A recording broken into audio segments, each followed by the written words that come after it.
Yo, what's good? It's your boy Tribe here with Nick. We are recapping week 11 in NFL, aka the chalk wins again.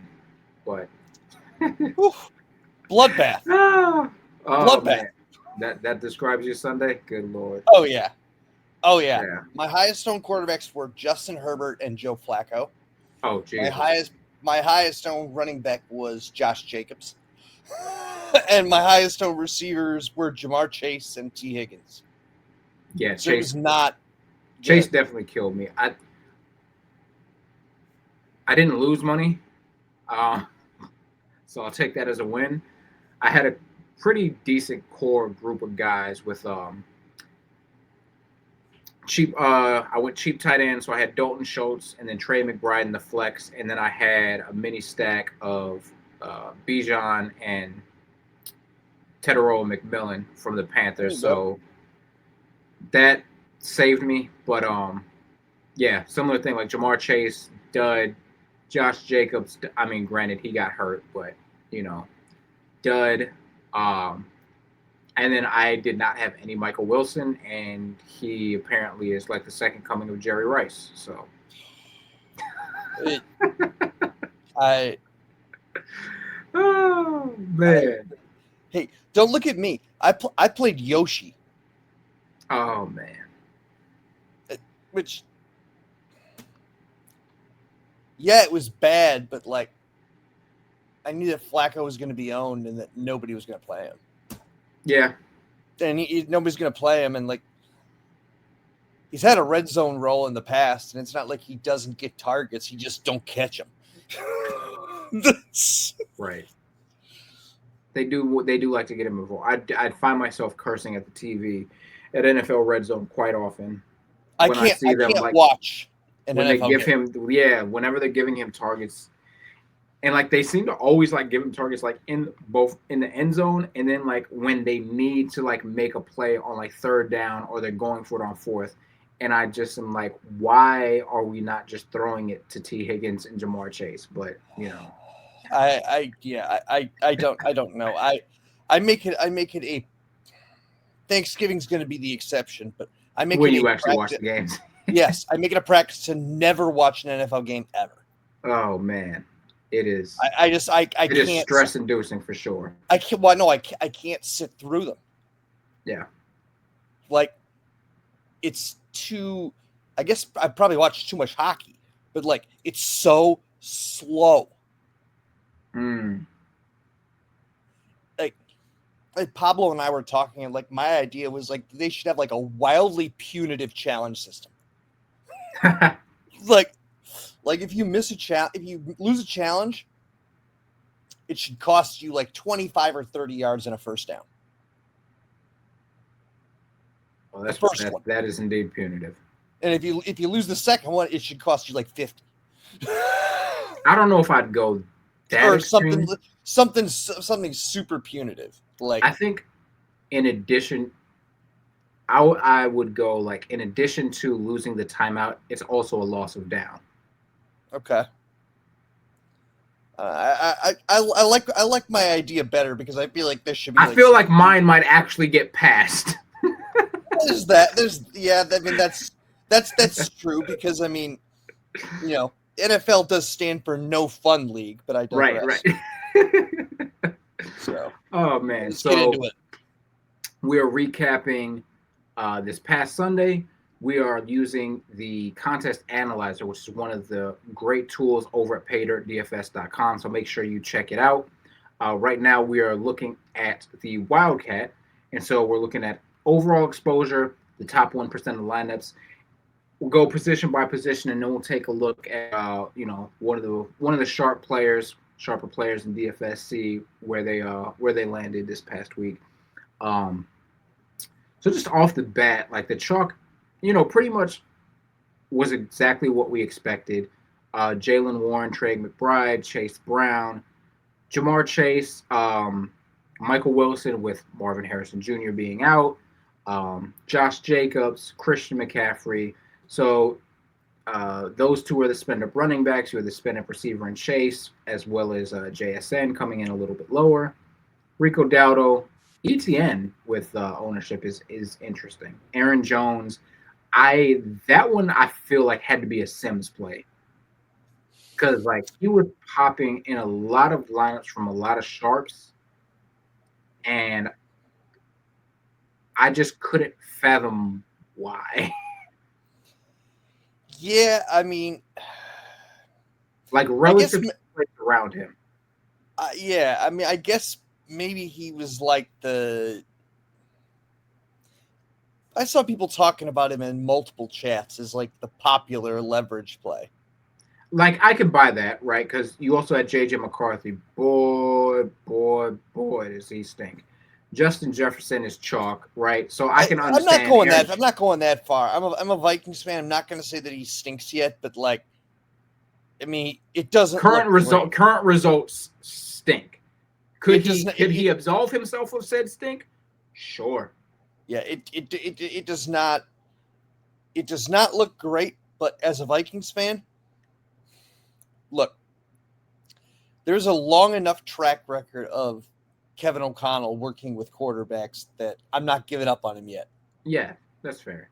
It was wild seeing some of the like just errant throws to wide open Justin Jefferson. I was like, if you can't hit one of the best receivers in football when he's open, I don't know.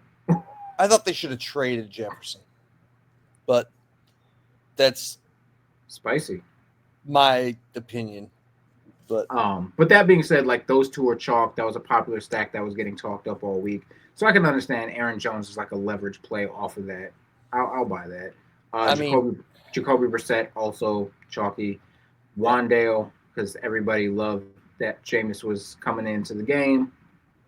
Um, and then some Atlanta guys kind of flattens out a bit after that. yeah, yeah. The Oronde Gadsden was interesting chalk to me too, just from a price standpoint. yeah, that was weird. Well, no, I shouldn't say it was weird because when I ran the Sims Sunday morning, Mm-hmm. and when I run my Sims on Sunday morning, I run them with multiple different models using Yeah. multiple different combinations, and he popped up in all of them. Like he was all over the place, and Okay. you know, our fearless leader was also Yeah. talking about in chat how he was $1,000 underpriced. So, Relative to talent, that's true. Um, just from a roster construction standpoint, I just didn't find myself really in that range because at that point, like I'm either just finding the money to get up to Kittle or McBride, or I'm just saving $1,000 and going with one of the cheaper guys. So that's all it was for me.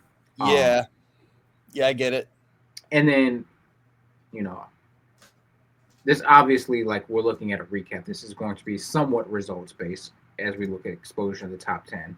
Um, but before I even do that, just as we go, just through the overall, like you can see, like Jamar Chase, just essentially non-existent in the top 1%. Josh Jacobs essentially non-existent. Gadsden non-existent. Rico Dowdle non-existent. Like these were some of the heavier owned guys that just Jamar Chase had a dud. Josh Jacobs gets hurt. The whole Chargers offense looked like trash. So Their line is a mess. right. And this is one of those things James was talking about too, where it's like, yeah, the chalk is smashing, right? And it's frustrating. Like if the chalk you decided to eat was that combination of Jacobs, Chase, and Gadsden, like you had a rough day, buddy. Yeah, I did. Thanks. Yeah. Because I mean, just if you look at the exposures, just overall, right, and then here the exposures in the top 1%. Even if we just go from 20, if we go from 20, right, it basically was like three guys. Like you could have ate all the chalk as long as you avoided those three, and everybody went off. That's brutal. But looking That's what over it at the is. top one, top 1%. Like I've Michael Wilson, Trey McBride, close to 100%. Like Yeah. they were staples, right? And then Brissett right below. Like it was the Arizona stack. Which on the one hand, like chalk another one up for hashtag team don't pay up at quarterback, but that one is tough because you look at the exposure overall. You got a 28%. Like this was clearly the highest on stack on the slate with the 15% on QB, a damn near 40% on tight end, and 28% on receiver. So I mean, if I thought that Joe Flacco was going to be like 10 or 11%, I probably would have just converted most of that exposure to Brissett. Yeah. To be honest. But I didn't think that. And I guess that's, the price I paid for that oversight. So yeah. And then Greg Dortch down, he's like, yeah, just all the Arizona. I was very high on Greg Dortch. Like I did play quite a bit of him. Like I did hear a few people like mention him. Like that one makes sense to me as the pivot, right? He was 13% on, less than half the ownership of Michael Wilson. Yeah, I mean, I didn't really think of him that way.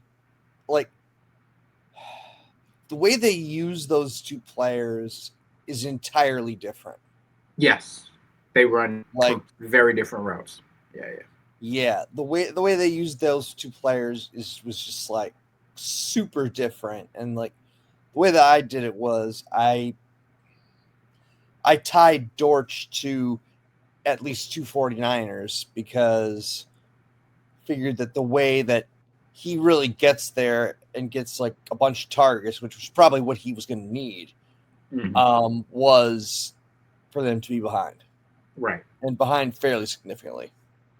Yep. So, and speaking of 49ers, right, Christian McCaffrey pops up 69% owned in the top 1%. Nice.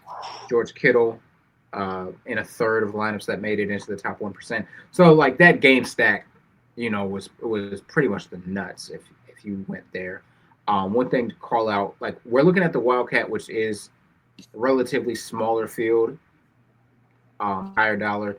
Jaylen Warren, highest owned player on the slate, complete bust. I think he got hurt and didn't end up coming back.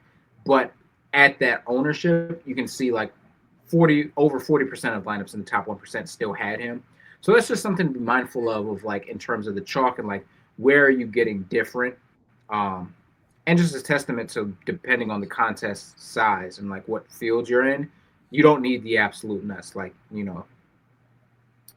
clearly like you could have taken this L with him and still ended up finishing pretty well in the Wildcat this past weekend. So I just wanted to call that out. Yeah. I'm laughing because I clicked the wrong button. I went to chat, to NBA chat, and somebody's like, if McCool were a basketball player, you should have picture of Jordan Walsh's line, and James is like, sir. That is good. Yeah. All right. But yes, I mean, this is one of those slates where like I just had to write this one off, but I'll be interested to hear about the rest of this. Like, yeah. So let's start breaking it down. We'll go position by position just really quick. Overwhelming %, right? Like, no kidding. You don't say. So the interesting thing, like Brissett and Purdy here, and nobody played him, but if you played him, like you would have been good, was Bryce Young. Just in terms of like where these guys finished. But I'm never doing that, by the way. Right. I will never play Bryce Young, ever. Like, if I don't make money because I didn't play Bryce Young, so be it. I got you. Just the way it is. Like, I would probably play Bryce Young if he were $400.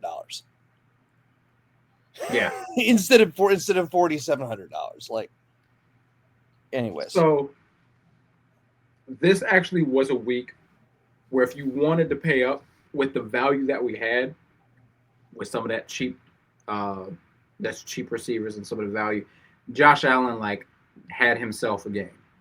That Yeah. being said, you know, over 90% of lineups in the top 1% still had spent less than 6K at quarterback. Mm-hmm. So I'm still going to continue to bang the drum of like, don't pay up at quarterback.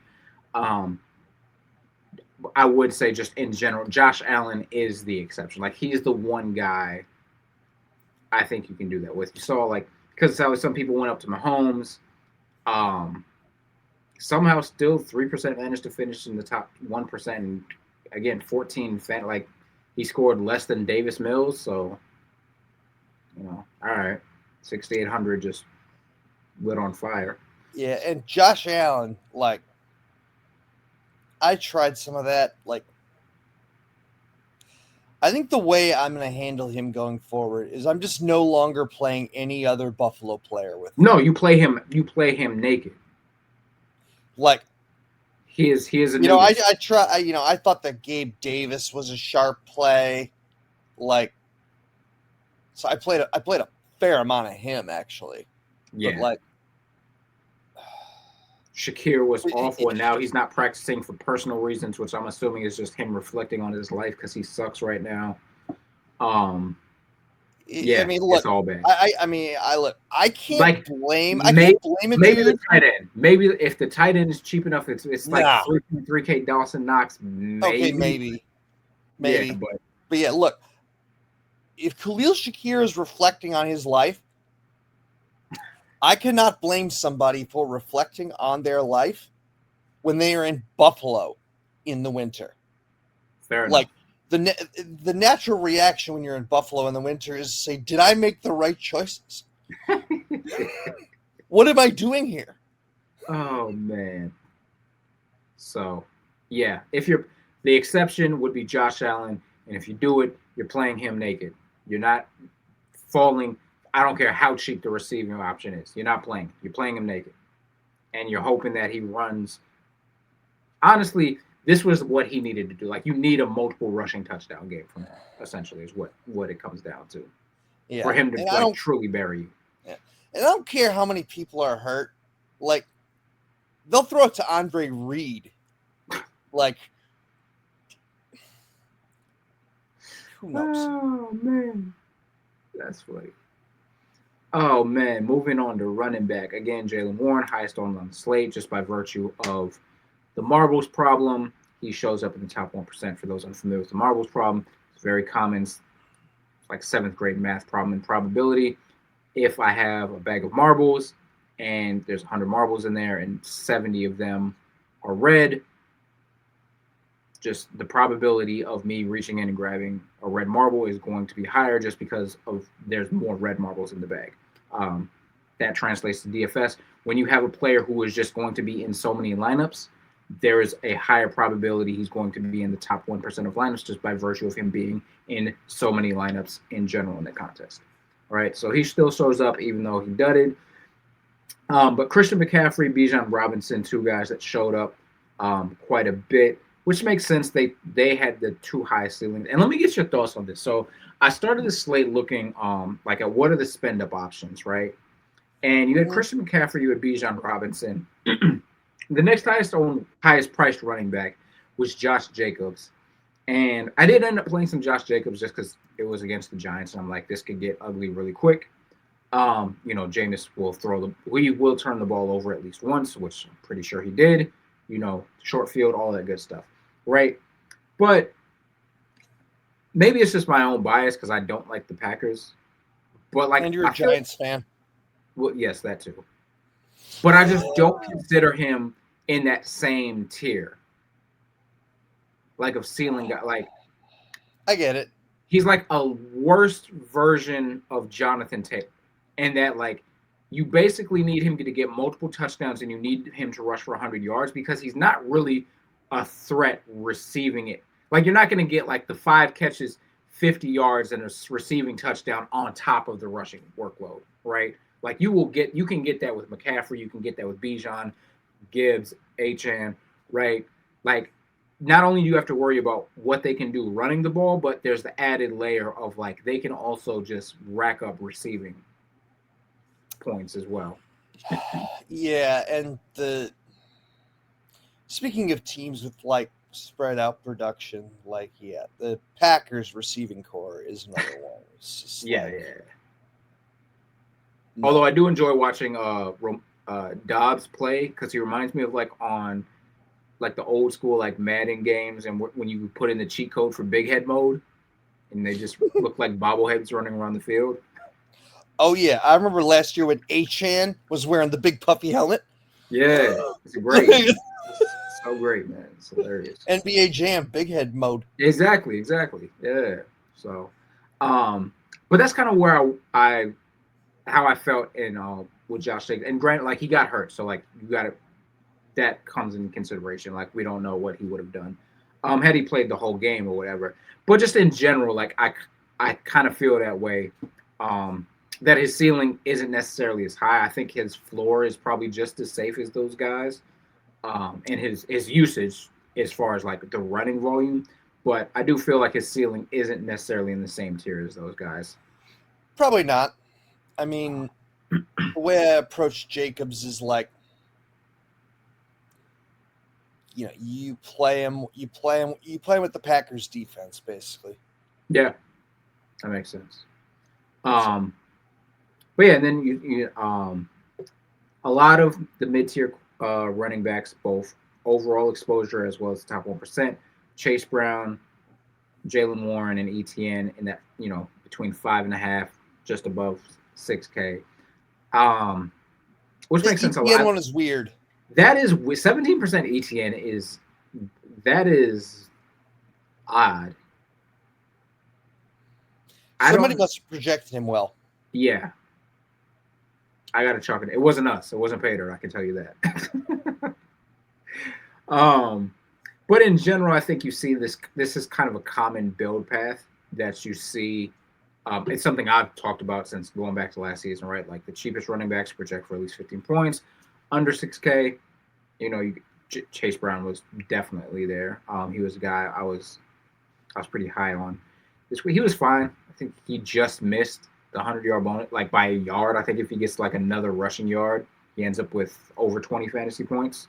Mm-hmm. As it stood, he finished with 18, so it's fine. You take that.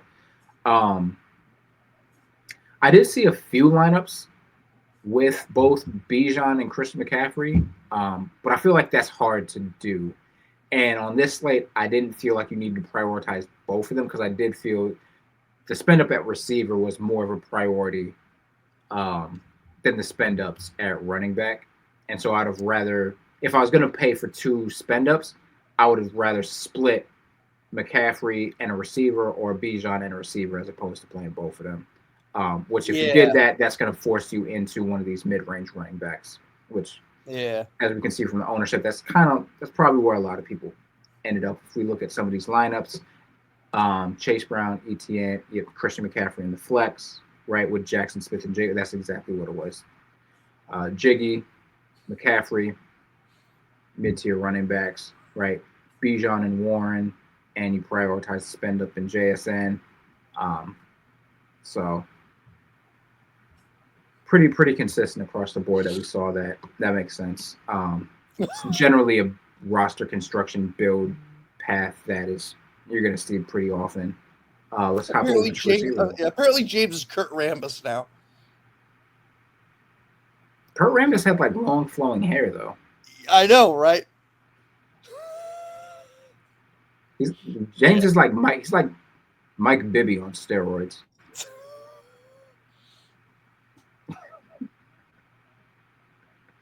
Love you, James. I'm just we love you, James. I'm just trying to think of who I would compare James to, like as a basketball player. Like he's got what was the dude Luke Longley? There we go. Not Luke Longley. What was the other? It was the other white center from the Bulls. Was it Brad Miller? Is that his name? Was that it? The one who was about to get punched in the back of the head by Shaq? No, it was Luke Longley. That was Luke Longley? Yeah. Yeah, I think so. Yeah. Anyways, I digress.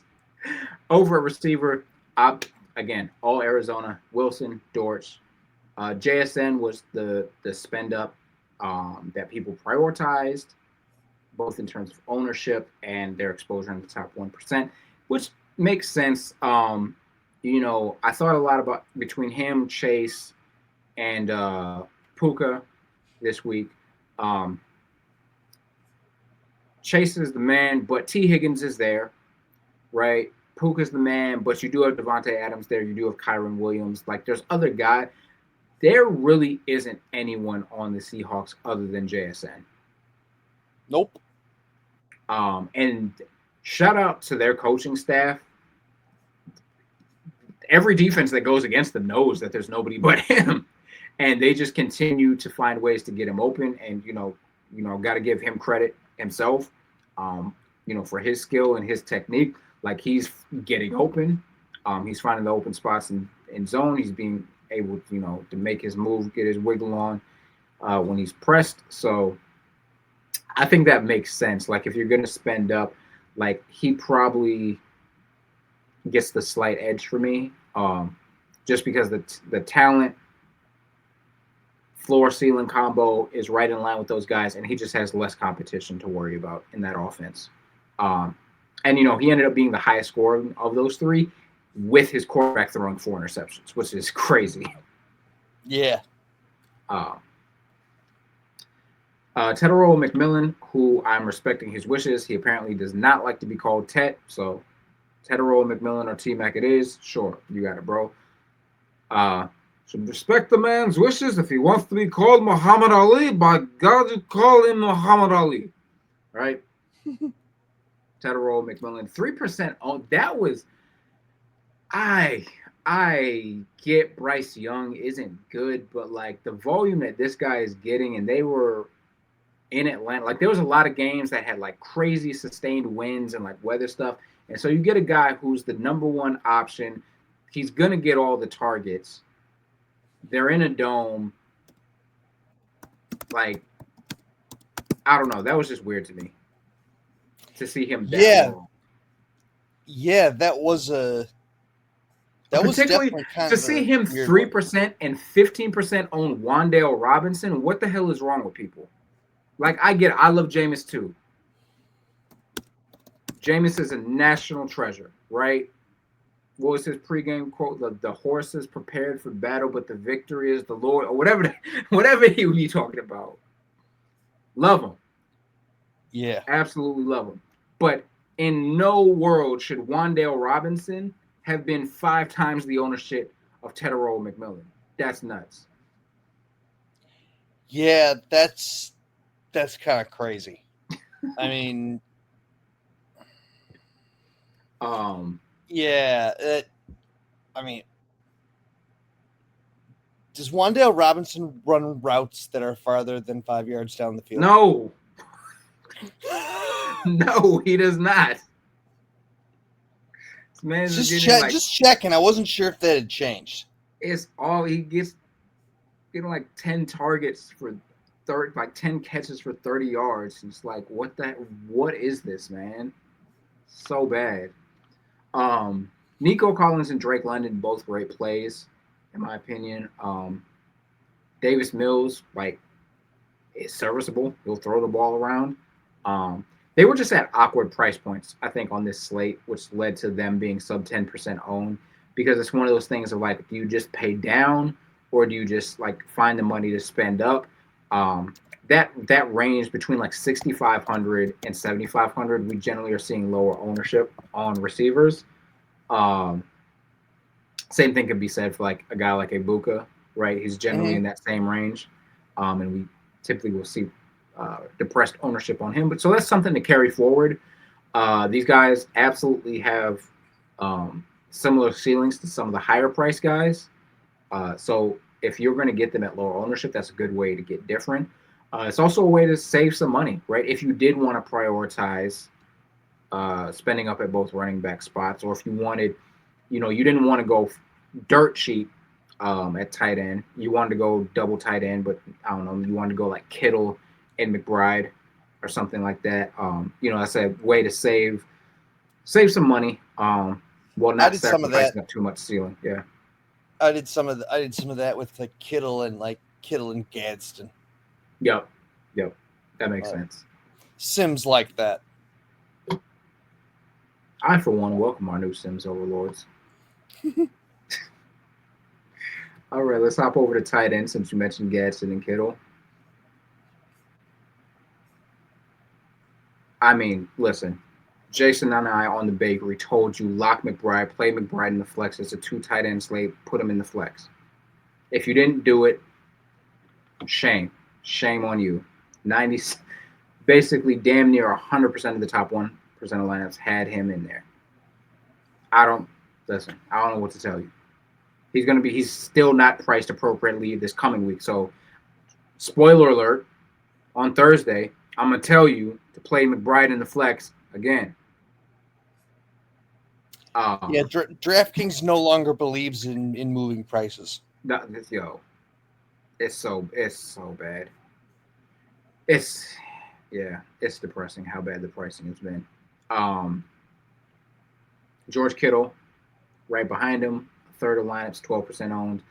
And then Kyle Pitts. I get the Kyle Pitts play. Orlando Gadsden. Both of those guys basically killed you. Played them. Mm-hmm. I expect Kyle Pitts is going to get some ownership this upcoming week. For those who don't know, hopefully Penix has a good recovery. It's something crazy. It's some crazy stat. It's like his fifth season-ending injury in his 8 years of college plus pros. Which, first of all, the fact that he's already had 8 years of college plus pros, and this is his second year is dumb. I'm assuming he must. Was he one of those 6-year senior type of deals where he was just transferring? Maybe he's no Bo Nix.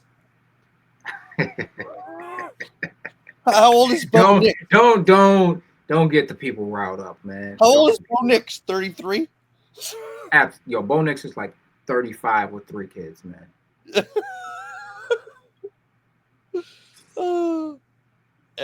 He owns a used car dealership somewhere. Yeah. He drives a Dodge Caravan. Right. But I bring that up. I've already seen people tweeting this out, talking about it. About how Kyle Pitts, the last time that Kirk Cousins started, he saw a season high in targets. His price hasn't really moved, so he's probably going to get ownership again. But just understand his floor is low. You don't have to play him. And just in general, this range, this mid-tier range, if we sort by salary, right? You're talking about Kyle Pitts, right? Yeah, Kyle Pitts. When has that ever worked? Your guess is as good as mine. Maybe once earlier this year, I think it worked. I mean, yeah, and then you get the anchor bias, right? There's something that worked at one time, and everybody just focuses in on that one time and wants to ignore the 90 other times it didn't work. But it is what it is. I gotta imagine too that it's gonna be unless Penix practices Oh no, he's confirmed. Yeah. Say unless it's gonna be Cuzzo. Yeah. It's gonna be Cousins. That one is Keith. There was somebody else that got hurt that they already ruled. Oh wait, no. They already ruled out C.J. Stroud, but I think that's a Thursday game, so that doesn't matter. Josh Jacobs pending. I am very doubtful that he plays, so fire up Emmanuel Wilson. The one that might actually play is Jaylen Warren. If Jaylen Warren is out, whatever, this is a preview for the Thursday show, but Kenneth Gainwell, you can go back there. But there are some guys who got hurt this past week, so just keep an eye, monitor injury situations throughout the week. Penix got hurt, right? You had Josh Jacobs get hurt and go down. You had Jaylen Warren go down and didn't finish the game. Who else am I missing? I feel like there was one other big one. Justin Herbert. I think that was just precautionary though because they were getting curb stomped. Okay. Oh, Aaron Rodgers. Aaron Rodgers Yeah. likely not going to play. I would be shocked if he plays. He no surgery needed, wasn't like a break or anything of the wrist. But I doubt that at his age, at his big old age, he's gonna come back from that and play next week. So just make sure you're monitoring injury news throughout the week. But back to tight end, like this mid range, right? This 4K range, you really don't gain a lot, right? 46 on down, like you're paying a higher price for essentially the same floor and ceiling combination as the guys in the 3K range. Mm-hmm.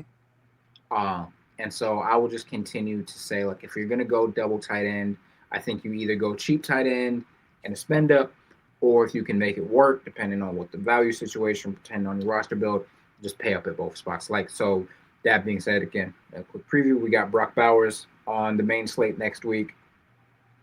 If you want to get some, some freak nasty Bowers, McBride builds in there, you could certainly do that.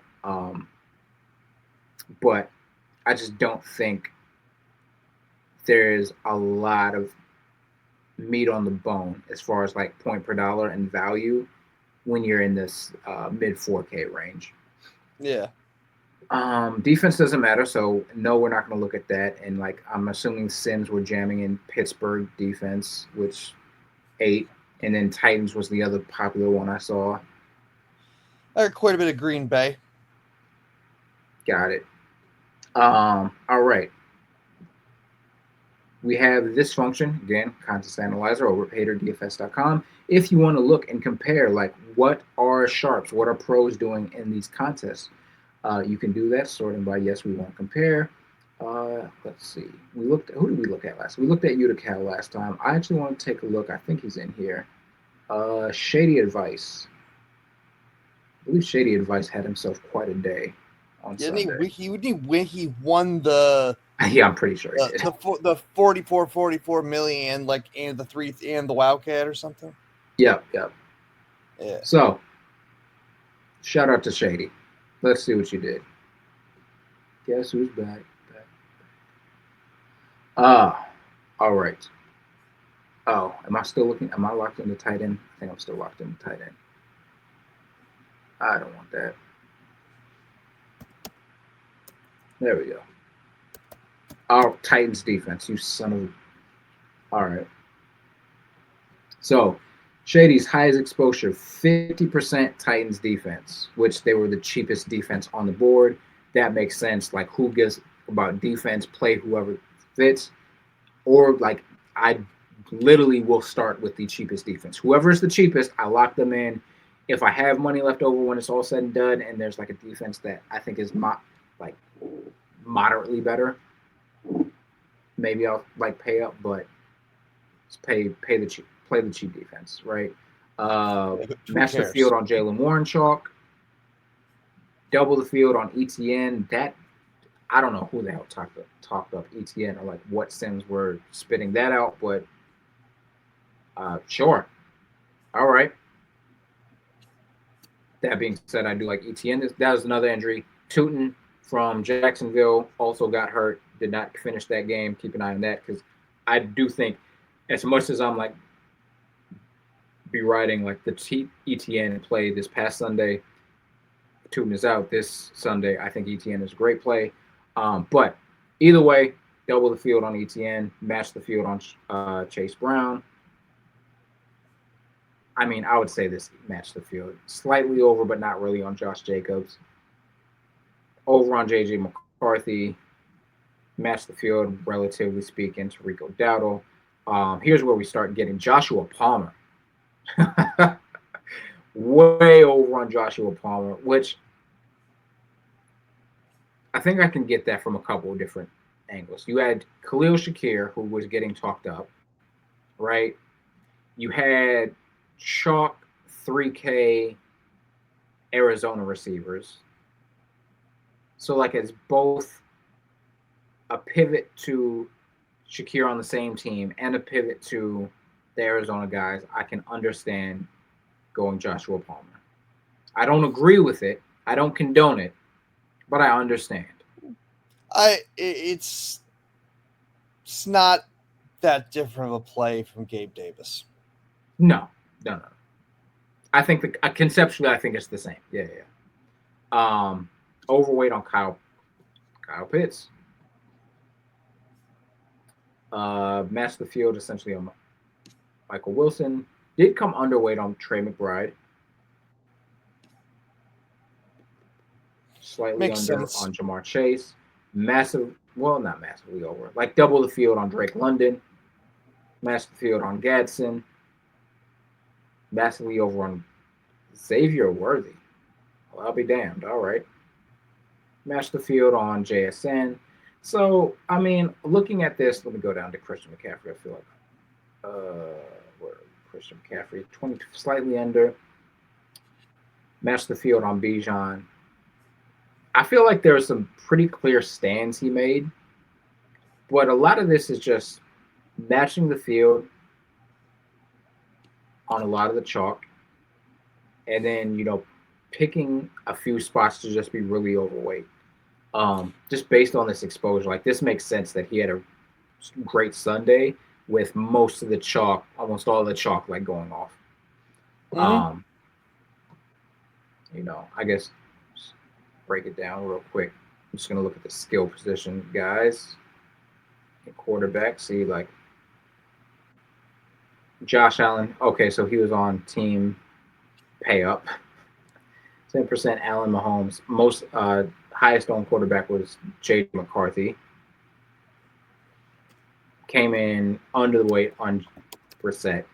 I think this is what James was lamenting in the Discord. Was you have a lot of these guys, and this is something to think about too for folks that are MME, right? Is you can take stands and get overweight in spots, and hedge. Which who was it? Pablo got threatened. Him and his child got threatened for hedging. But like that's what these guys are doing. Like don't let anybody bully you out of hedging. Like it's fine. You don't need to match the field. Like, but you should still have some lineups. Like he didn't full fade Jacoby Brissett and playing it. If you're doing an MME set, right? There's really no need for you to full fade any. Like no, there really isn't. Like the players that he full faded were Bryce Young, that makes sense. Dylan Gabriel, that makes sense. Jordan Love, that makes sense. Baker, that one might be like, okay, that's kind of a take. Like Caleb Williams. Okay. Like Baker and Caleb will be the two where I'll be like, if you played them, I'm like, I understand. But like Trevor Lawrence, Bryce Young, Dylan Gabriel, Jordan Love, I am biased and love Jameis, but like realistically speaking, from a DFS perspective, like especially considering like Davis Mills and Brissett were like the same price, there was no reason for you to have Jameis Winston. No. And so like these guys that he had zero exposure to make sense. Yes, and there is no reason that you should have any exposure to Dylan Gabriel ever. This is correct. Just don't play a Browns quarterback. Like just don't do it. So I mean, essentially what you see here, right? 25%. So that was his stand, right? 25% on this guy, another 10% on these two other guys. So that ends up being what 50, 45%. I know math. Mm-hmm. Right, and then the remaining 55% is really just spread out pretty evenly across the rest of the quarterbacks in this player pool. And it's 20. We all know that we're stacking. Like we understand that Shady is making tons of money. He's a sharp guy. Like so, like when you see like this 7%, like he wasn't playing Penix naked. He wasn't playing Aaron Rodgers naked. So you can also interpret this as like this is roughly equivalent to like what his stack percentage was worth, right? Mm-hmm. So pretty flat, but one thing I know that we've talked about in the past, right, is you can't play everyone, but I think that needs some nuance in that you shouldn't be trying to do like 10% of like all of these guys, right? Like I'm going to do 10% of 10 different quarterbacks in stacks, or I'm going to do 25% of like these four quarterbacks and these four stacks. Like it really is like one big stand, two moderate stands, and then pretty much we're getting flat with ownership at the rest of these. And obviously, well, I can say obviously, I am assuming he is a true 150 max guy, or whatever the max is in the cons. I actually don't know what the max is in the Wildcat. Um, but directionally, in terms of the percentages, I think like that would hold however many lineups you're doing, right? Mm-hmm. Um, I'm not going to get Yeah. excited and talk myself into MMA on Sunday. I'm not going to do it. I'm tempted, but I'm not going to do Eh, it. Maybe I'll MMA like the quarter jukebox or the 50 cent joint or eh, something. eh. Somewhere I'm somewhere my wife won't yell at me. Oh, okay. Yeah. Oh, I kid. I have a separate account just for DFS for that reason. Also, that is pro tip: if you are married, get a separate account for sports betting and DFS. It'll save you a ton of arguments. Yeah. Yeah, we Um, definitely will. any other thoughts? Any other things you want to touch on from this past week? No, no, not really. I mean, we got this next weekend, and then we get the Thanksgiving holiday slate. So Always a fun time with the Thanksgiving Day slates. We will absolutely have content geared and ready to go for the Thanksgiving Day slate specifically. So make sure you're checking that out. Just a preview of this upcoming week. We got the bakery. That's myself and Jason on Thursday. You got Slate Talk. That's generally with Boss Man, James McCool, and Pablo. Sometimes a special guest. We'll see what happens with that. That's on Saturdays. Slate of Mine with Hess. Hess does a video. He had some personal stuff going on, so he actually didn't have a video this past week. Thoughts and prayers with him and his family.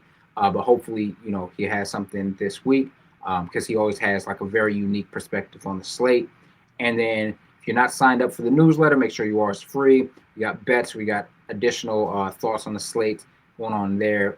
Jason has also been doing an article, I believe it comes out on Saturdays, just going over game environments as well. So a lot of content yet to come this week, gearing up for week 12. In all honesty, week 12, week 13, like these next couple of weeks are really like the last like real slates we're going to get before teams start doing dumb stuff. Like when things are out of reach and teams are like playing for positioning in terms of the draft. And you start to get some of the late season shenanigans. So we'll get you right. Make sure you're locked in for this upcoming week, Thanksgiving. I mean, some teams like the Packers, they've been doing dumb stuff all year. Yes, some teams are just dumb. That's true. Like they don't need help. Yeah. So there are some teams you don't need to worry about. You're just going to treat them as you treated them the whole season because the Browns are going to continue to just be dumb and bad, and it is what it is. Hey, Shadur, that'll be fun. It's either going to be really fun or like actually, regardless of what happens, I have to mute like all things Shador off my social media feeds. I don't want to hear it. I don't want to see it. Nope. Just mute all terms. I wouldn't worry. I think I do think Dylan Gabriel is going to be back, and if he's back, they I already said he's going to start if he I clears concussion don't protocol. think there's much of a chance that Shadur is good. I think NFL owners are may have not wanted to draft him because of his attitude or this or that or the other thing, but there's also a point where they want to make money too and they want to win, and the fact that everybody passed on this guy over and over and over and over again. Not for sure. A lot of people get passed on. Some people get passed on like that. That does happen, but the odds are against him being good. That's fair. But I'm also going to have to watch Tyler Shaw play starting quarterback for this whatever. Like, he's not good enough for me to like bother learning how to pronounce his name. The fact is, we're going to have to watch him play starting quarterback for the New Orleans Saints. So, like, if we sitting here talking about guys without talent shouldn't be playing, there's a few guys like offhand who like should not. If that's the case, pack them up, get these bums out of here too. Yeah, that's. They already got Spencer Rattler up out of here. Good. What about Tommy DeVito? Get out of here. Get out of here. Tommy Cutlets. I forgot about that. Oh, Tommy Cutlets. Jets are going back to Tyrod Taylor. Like what? Well, I didn't even bring up the Jets because they're like in their own universe of dysfunction. Yes, I agree. Yeah, of something like. I think I said this in chat a while ago. I think it like I don't know, maybe 5 or 6 weeks ago, but like Jets trade for Kyler Murray. Stone lock. This is happening. Fair. Promise you. I could see it. Promise. But also, like, get him up out of here too. Like I said, there are quite a few guys who are bums. Yeah. I mean, and they show Murray to the moon. They show flashes like once every 10 plays, and we're like, well, there's potential there. Yeah, I can't even like. That seems like a very Jets move to make, though. Yeah, I feel like that's their next move. I just don't feel like there's a lot of patience there, and like, frankly, I think like the Cardinals. Their ownership is like, remember the what was the Josh Rosen? Yeah, they'll get out from under. Yeah. So, like, but yeah, I think that's You're in the New York sports market. Like, I can't wait to hear the Mike Francesa podcast about that about Kyler Murray. Oh man, I almost want him to come to to the Jets just to see like the sports, just for the sports media takes. Oh yeah. That would be worth the price of admission. Well, you get the post. Yeah, you got the post there. Exactly. I forgot about the post. The post always is the best takes. Yo, they are ridiculous. Absolutely. I love reading the post though. Yes. It's like picking up a supermarket tabloid. It's great. Yeah, that is exactly what they are. They are a supermarket tabloid that is like cosplaying as like an actual like journalistic medium. But it's been real. I'm Tribe. This is Nick. I'm Nick. Let's dip. Peace.